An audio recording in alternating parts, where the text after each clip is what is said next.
بسم اللہ الرحمن الرحیم۔ السلام علیکم۔ ایک بحری جہاز میں کافی بوجھ تھا۔ سفر کے دوران طوفان کی وجہ سے ہچکولے کھانے لگا۔ جہاز ڈوبنے کے قریب تھا، لہذا اس کے کپتان نے تجویز پیش کی کہ جہاز پر بوجھ ہلکا کرنے اور زندہ رہنے کے لیے کچھ سامان کو سمندر میں پھینک دیا جائے۔ انہوں نے متفقہ طور پر اس بات پر اتفاق کیا کہ ایک سوداگر کا سارا سامان سمندر میں پھینک دیا جائے، کیونکہ یہ ڈوبنے سے بچنے کے لیے کافی ہوگا۔ جس تاجر کا سارا سامان پھینکا جانا تھا، اس نے اعتراض کیا کہ کیوں اس کا ہی سارا سامان پھینکا جائے۔ اس نے تجویز پیش کی کہ سارے تاجروں کے سامان میں سے تھوڑا تھوڑا پھینکا جائے تاکہ نقصان تمام لوگوں میں تقسیم ہو اور نہ صرف ایک شخص متاثر ہو۔ اس پر باقی سارے تاجروں نے اس کے خلاف بغاوت کی۔ چونکہ وہ ایک نیا اور کمزور سوداگر تھا، اس لیے انہوں نے اس کے سامان کے ساتھ ساتھ اسے بھی سمندر میں پھینک دیا اور اپنا سفر جاری رکھا۔ لہروں نے سوداگر کے ساتھ لڑائی کی یہاں تک کہ وہ بے ہوش ہو گیا۔ جب وہ بیدار ہوا تو اسے معلوم ہوا کہ لہروں نے اسے کسی نامعلوم اور ویران جزیرے کے کنارے پھینک دیا ہے۔ سوداگر بہت مشکل سے اٹھا اور سانس لی، یہاں تک کہ وہ گھٹنوں کے بل گر گیا اور خدا سے مدد کی درخواست کی اور کہا کہ یا اللہ، تو مجھے اس تکلیف دہ صورتحال سے بچا لے۔ کئی دن گزرے۔ اس دوران تاجر نے درختوں کے پھل اور خرگوش کا شکار کر کے گزارا کیا۔ وہ قریبی ندی سے پانی پیتا اور رات کی سردی اور دن کی گرمی سے اپنے آپ کو بچانے کے لیے درخت کے لکڑی سے بنی ایک چھوٹی سی جھونپڑی میں سوتا۔ ایک دن جب تاجر اپنا کھانا بنا رہا تھا، اچانک آگ کی چنگاری اٹھی اور اس کی جھونپڑی میں جا کر گر گئی۔ ہوا تیز تھی، اچانک اس کی جھونپڑی میں آگ لگ گئی۔ اس نے آگ بجھانے کی کوشش کی لیکن وہ آگ نہ بجھا سکا اور آگ نے پوری جھونپڑی کو جلا کر بھسم کر دیا۔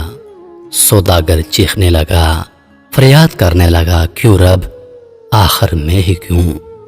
مجھے غلط طریقے سے سمندر میں پھینک دیا گیا، میرا سارا سامان ضائع ہو گیا اور اب تو یہ جھونپڑی جو میرا گھر تھی یہ بھی جل گئی۔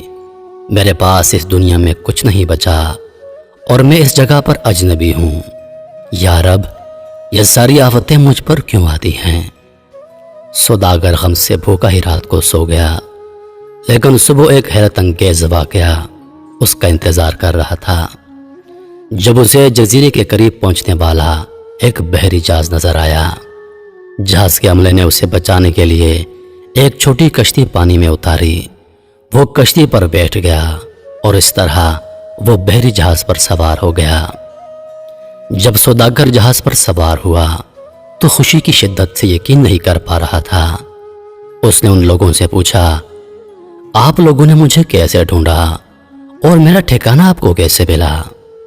انہوں نے جواب دیا، ہم نے دھواں دیکھا، لہذا ہمیں معلوم ہوا کہ کوئی آدمی مدد کے لیے پکار رہا ہے، لہذا ہم دیکھنے کے لیے آ گئے۔ اور جب سوداگر نے اپنی تمام کہانی ان کو سنائی کہ کس طرح اسے ناجائز طریقے سے سوداگروں کے جہاز سے پھینک دیا گیا، تو انہوں نے بتایا کہ سوداگروں کا وہ جہاز منزل تک نہیں پہنچا۔ ڈاکو نے جہاز پر چھاپا مارا، سب کو لوٹ لیا اور لوگوں کو مار ڈالا۔ سوداگر نے روتے ہوئے سجدہ کیا اور کہنے لگا، یا اللہ، تمہارے سب کام اچھے ہیں، پاک ہے وہ رب جس نے مجھے قتل سے بچایا اور میرے لیے بھلائی کا انتخاب کیا۔ عزیز دوستو، اگر آپ کے حالات بگڑ جاتے ہیں تو خوف زدہ نہ ہوں، بس اتنا بھروسہ کریں کہ خدا ہر چیز میں حکمت رکھتا ہے، اور جان لیجئے کہ اللہ پاک آپ کے امور کا انتظام کر رہا ہے اور آپ کو بچانے کی کوشش کر رہا ہے۔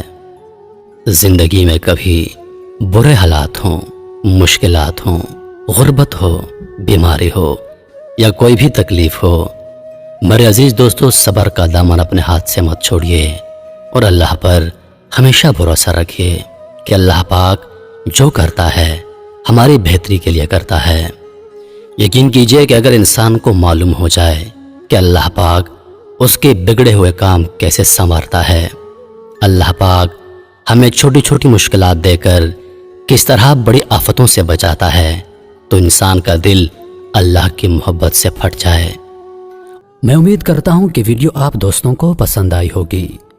ویڈیو پسند آ جائے تو لائک اور شیئر ضرور کر دیجیے گا، اور آنے والی نئی ویڈیوز کے لیے ہمارے چینل کو سبسکرائب کر دیں اور ساتھ میں موجود گھنٹی کے بٹن کو ضرور دبا دیں تاکہ ہماری ہر نئی آنے والی ویڈیو سب سے پہلے آپ تک پہنچے۔